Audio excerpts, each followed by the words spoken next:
Jemilo, mimi nishaga kuambia ndugu yangu, wewe una nyota kulima mbugani ya kuuza sijui nani chikanda.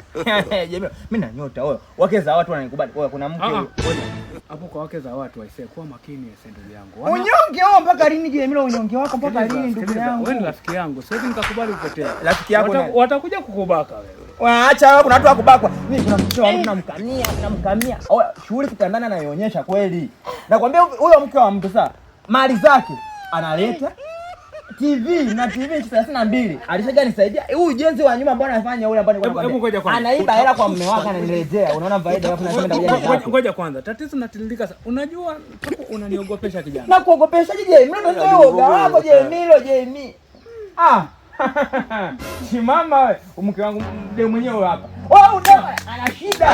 Huyu ni hana geti mambo yale sio kama hivi. Jemilo, mimi nakwambia Jemilo, moto ni moto. God have mercy upon us. Sasa nimeshamwelezea kila kitu huyu, nimeshamwelezea. Wewe moto njoo baby, njoo. Baby huyu moto huyu. Njoo.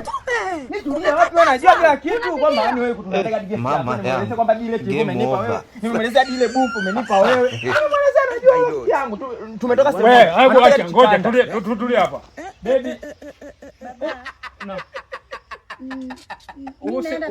Usipate tabu ya kujieleza sana. Wewe ni akili swala. Nyinyi wapenzi. Sasa kijana, wapenzi wapi? Njoo simama kwanza, simama. Mtani wangu huyu. Utaeleza. Jemilo wewe mtani. Utani.